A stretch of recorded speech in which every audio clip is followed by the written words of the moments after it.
अपना चल रहा था प्राइम आइडियल। देखिए प्राइम आइडियल क्या होता है, भाज्य गुणजावली। देखिए P को अपन प्राइम आइडियल कहेंगे यदि A और B, A B का प्रोडक्ट अगर P का मेंबर हो तो या तो A मेंबर होगा P का या B मेंबर होगा P का।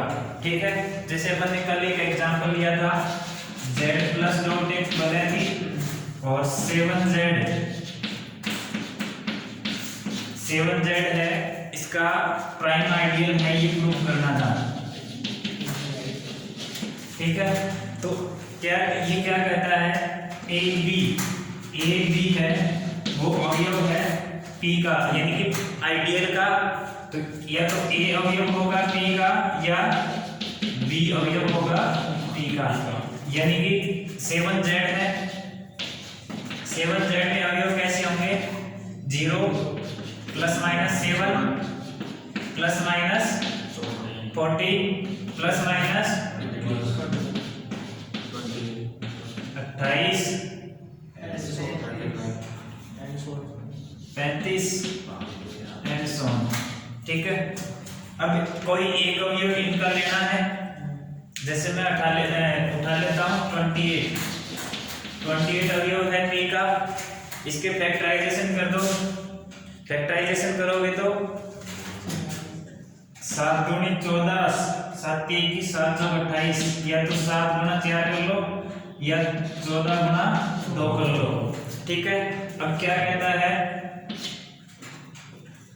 A और B, A B का प्रोडक्ट अगर मेंबर P का है या तो A मेंबर होगा P का या B मेंबर होगा P का, या दूसरी भाषा में हम कह सकते हैं जो जैसे 7Z है तो 7 डिवाइड करेगा A को या 7 डिवाइड करेगा B को। अपने यहाँ देखो, अगर हम ये फैक्टर लेते हैं तो ये फैक्टर लेंगे तो 7 डिवाइड कर रहा है 7 को, 7 को डिवाइड कर रहा है। अगर ये फैक्टर लेंगे तो ये देखो 7 किसको डिवाइड कर रहा है, 14 को, 7 14 को डिवाइड कर रहा है, यानी कि 14 डिवाइडेड बाय 7 2 टाइम डिवाइड हो गया, रिमाइंडर 0। ठीक है, तो 7 14 को डिवाइड कर रहा है, तो ये मेंबर किसका हो गया, 7Z। देखो 7 A को डिवाइड, या तो A 7 को डिवाइड करे या 7 A को डिवाइड करे या 7 B को डिवाइड करे, दोनों में से एक को डिवाइड कर जाए तो ये क्या हो जाएगा, प्राइम आइडियल। ठीक है,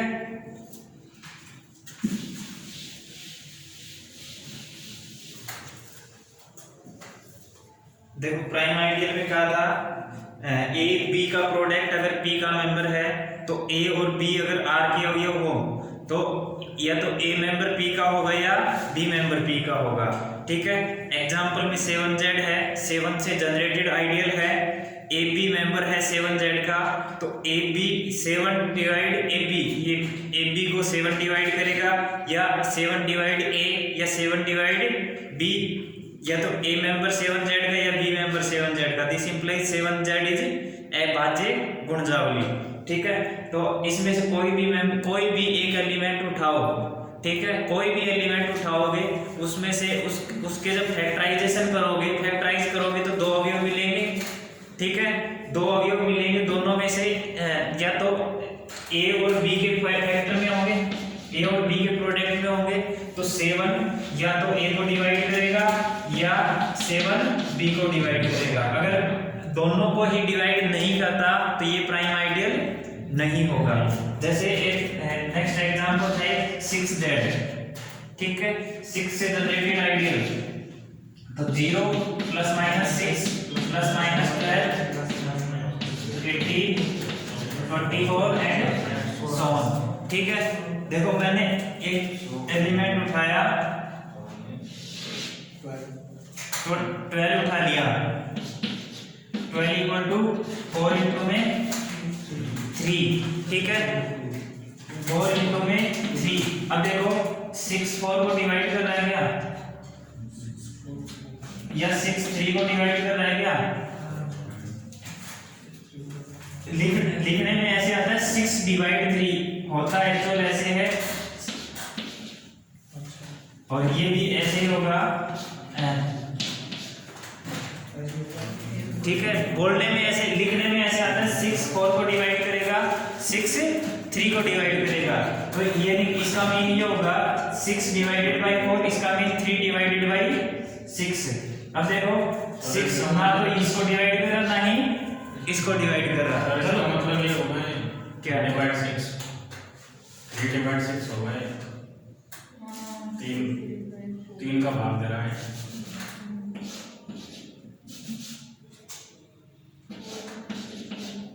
ऐसे लिखने में आता है, और इसको बोलते ऐसे हैं 6 डिवाइड करेगा 4 को, और ये 6 डिवाइड करेगा 3 को। ठीक है, बोलने में ऐसे आता है, और आपकी बुक में देखो लिखिए रखा है 6 क्यों करेगा सर, 3 करेगा ना जी,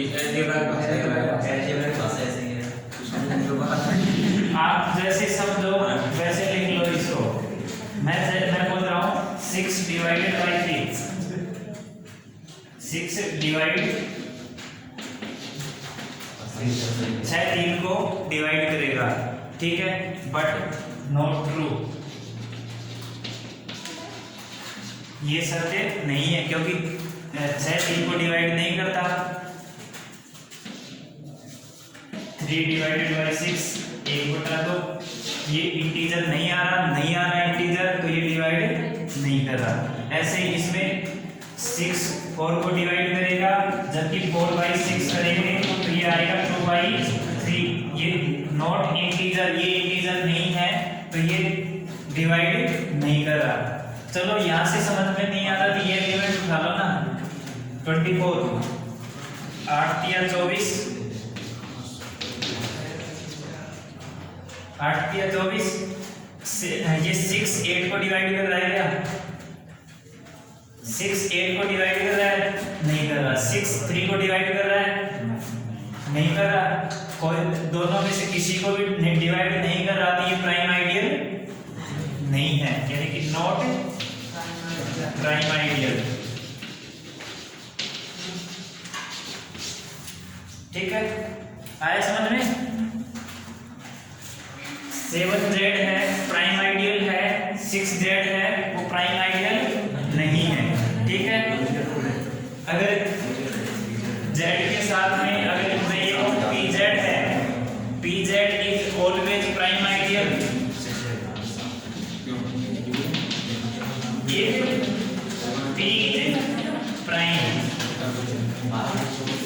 यदि p प्राइम हो तो pz प्राइम आइडियल कहलाएगा। ठीक है,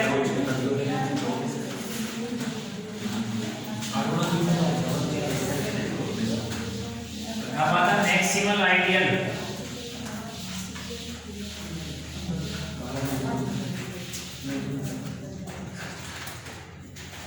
उच्चिष्ट गुणजावली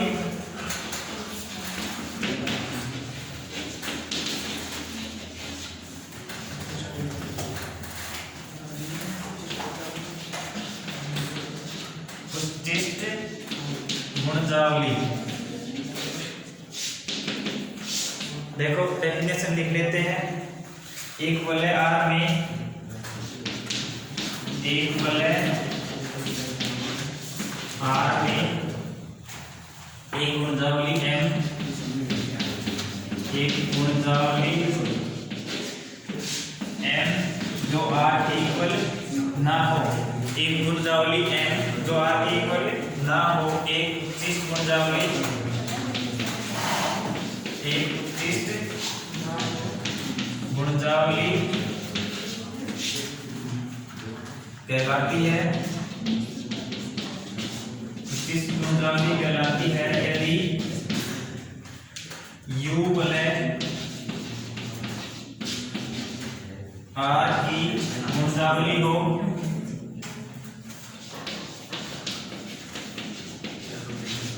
U वलय आर की गुणजावली हो तो सदैव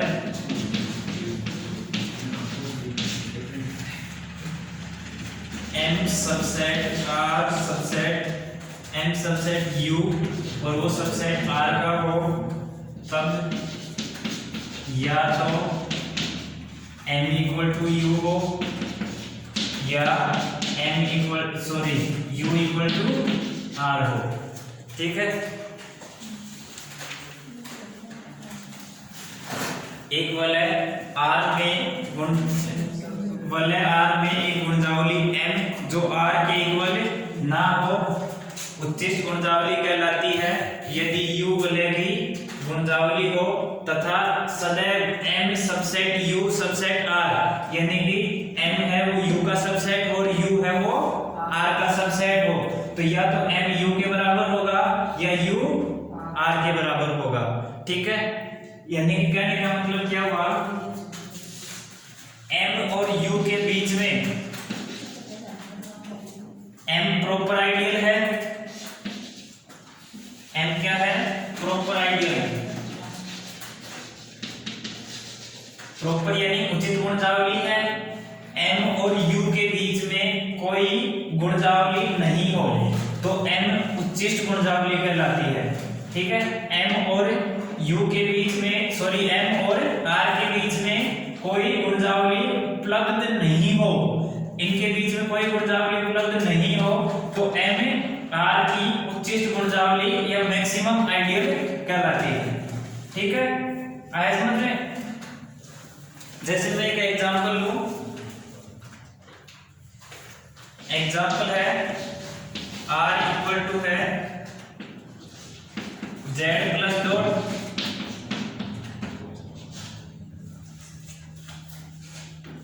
और देखो S इसकी एक आइडियल है जो 6 से जनरेटेड आइडियल है, 6 से जनरेटेड आइडियल है, माइनस का 80, माइनस का 12, माइनस का 6, 0, 6, 12, 18 एंड सो ऑन। और U कोई आइडियल है जो 3 से जनरेटेड आइडियल है, माइनस का 12, माइनस का 9, माइनस का 6, माइनस का 3, 0, 3, 6, 9, 12 एंड सो ऑन। ठीक है, देखो 6 S क्या है, 6 से जनरेटेड आइडियल है, U क्या है, 3 से जनरेटेड आइडियल है। यहाँ देखो S है वो सबसेट है U का, यहाँ Z बराबर की मैं लिख देता हूँ -3, -2, -1, 0, 1, 2, 3। ठीक है, अब देखो S है वो U का सबसेट है, S है वो U का सबसेट है क्योंकि S के सभी अवयव U में हैं। इधर पीछे चलेंगे तो -18 आएगा, ये माइनस का 12 है, ये माइनस का 6, 0, 6, 12, आगे 18 एंड सो ऑन, यानी कि S के प्रत्येक अवयव U में है तो S U का सबसेट हो गया। अब U के प्रत्येक अवयव Z में होने चाहिए, यानी कि पहले R में होने चाहिए। अब देखो -12, -9, -6, -3, 0, 3, 6, 9, 12। अब इधर देखो माइनस का 12 भी आएगा, -9 भी आएगा, -6 भी, -3, 0, 3, आगे 6 भी, 9 सारे आएंगे ना। तो देखो U हो गया सबसेट Z का, S सबसेट है U का, U सबसेट है Z का, S subset U subset Z, but S not equal to U and S U not equal to Z। ठीक है, ना ही U के इक्वल है ना ही S के इक्वल है, किसी के भी इक्वल नहीं है तो S क्या है, not maximal ideal. This implies S not maximal ideal.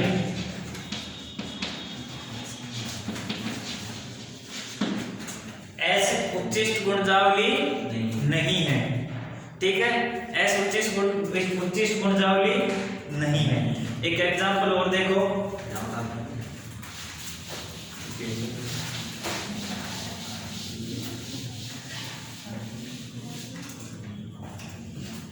देखो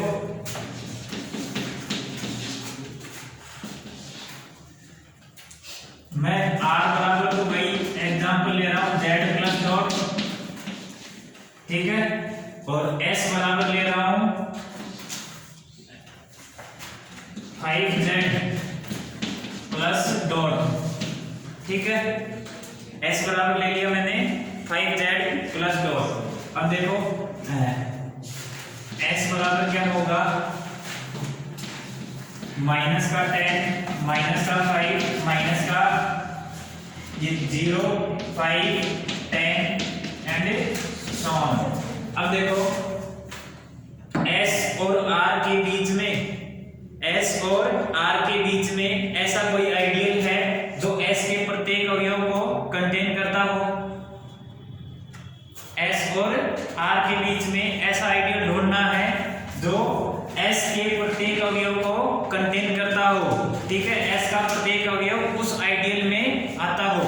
अब देखो इसके आइडियल कौन से बनेंगे, या तो 2z बनेगा या 3z बनेगा या 4z बनेगा या 5z बनेगा, और 5 से ऊपर बनेगा 6z बनेगा। तो इसमें 5 भी नहीं आएगा, 10 भी नहीं आएगा, 15 भी नहीं आएगा, ठीक है, तो ना तो ये बनेगा। और जो 4z की बात करेंगे तो इसमें क्या आएगा, माइनस का 8 माइनस का 4 0 4 8, ठीक है। अब देखो ये इसके प्रत्येक अवयव इसमें होने चाहिए, नहीं है, तो ये भी नहीं है। अब इसके देखोगे तो माइनस का 6 माइनस का 3 0 3 6 एंड सो ऑन। अब देखो इसमें भी 0 -5 -10 कोई से भी नहीं है। और 2z में देखोगे तो सारे इवन नंबर हैं, इसमें ओड आ रहे हैं, तो ये भी सबसेट नहीं है। तो s और r के बीच में कोई भी दूसरा आइडियल नहीं है जो या तो s के प्रत्येक अवयव को रखता हो, ठीक है। अब जो भी आइडियल होगा या तो s के बराबर होगा या r के बराबर होगा, ठीक है। जो भी आइडियल है वो या तो s के बराबर है या r के बराबर है। इनके बराबर है तो वो आइडियल क्या बताया था, s subset u subset r हो, या तो s बराबर u हो या u बराबर r हो, ठीक है। या u जो भी होगा वो या तो s के बराबर होगा या u जो भी होगा वो r के बराबर होगा। अगर इनमें से किसी के भी बराबर हुआ तो वो आइडियल मैक्सिमल आइडियल होगा, ठीक है। या दूसरी भाषा में मैं ये कहूँ, s और r के बीच में कोई ऐसा प्रॉपर आइडियल नहीं होना चाहिए जो u के प्रत्येक अवयव को कंटेन करता हो, ठीक है। आया समझ में?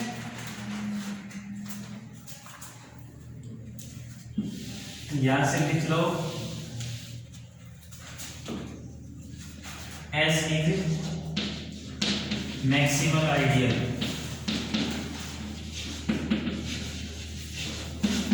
ठीक है। S क्या है, मैक्सिमल आइडियल है।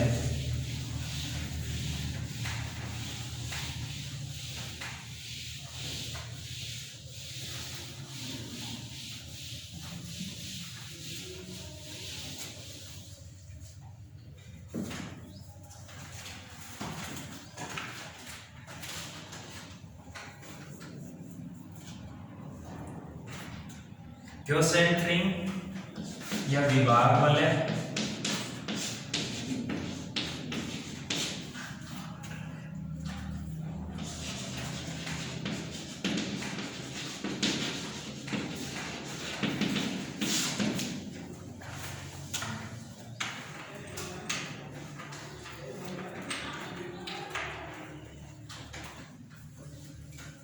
मिटा दो इसको।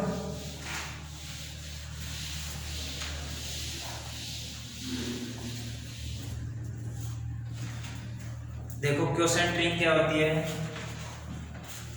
पहले डेफिनेशन लिख लो। माना कि R एक वलय है, माना R एक वलय है तथा R की एक गुणजावली I है तथा R की एक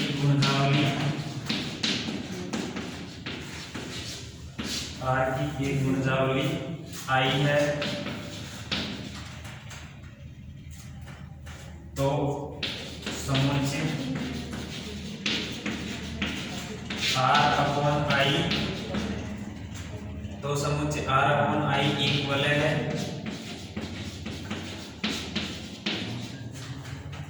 जिसके लिए दो द्विआधारी, जिसके लिए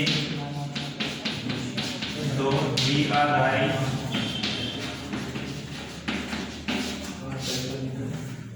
संक्रियाएं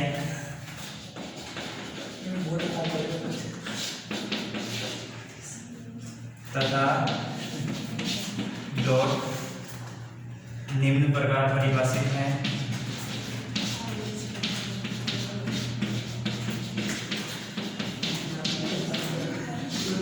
अरे बातें नहीं, दो द्विआधारी संक्रियाएं निम्न प्रकार परिभाषित हैं। I + A, I + B = I + A + B और I + A dot I + B बराबर है I + A dot B for all I + A और I + B अवयव है R/I के। ठीक है, R/I वलय I के सापेक्ष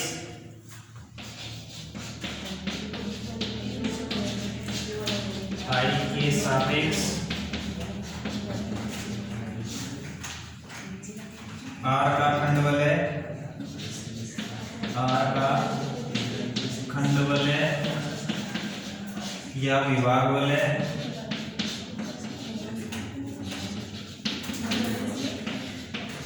या अवशेष वलय या अवशेष वलय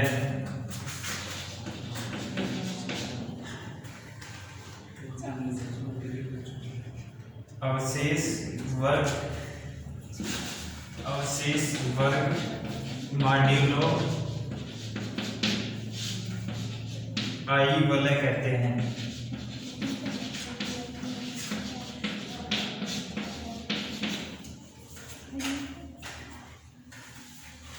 देखो क्योसेंट्रिक या विभाग वलय या खंड वलय भी कहते हैं इसको, विभाग या खंड वलय भी कहते हैं। माना R एक वलय है, R की एक गुणजावली I है, तो समुच्चय R/I एक वलय है। समुच्चय R/I एक वलय है जिसके लिए दो द्विआधारी संक्रिया प्लस डॉट निम्न प्रकार परिभाषित है I + A + I + B equal to हो जाएगा I + A + B और I + A dot I + B बराबर होगा I + A डॉट B। ठीक है, तो R/I को खंड वलय, विभाग वलय या अवशेष वर्ग मॉड्यूलो I वलय कहते हैं। ठीक है, देखो लिख लिया। अब एक एग्जांपल करो।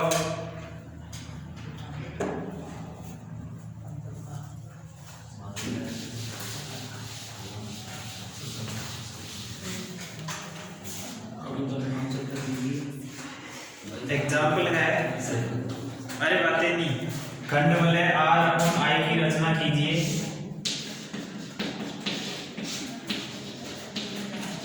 खंड वलय R/I की रचना कीजिए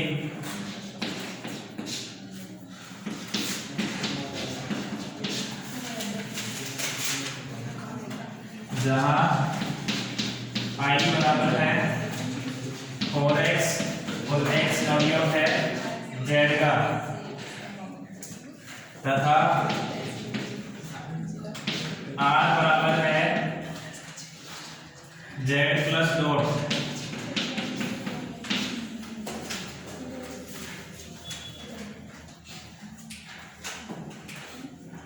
देखो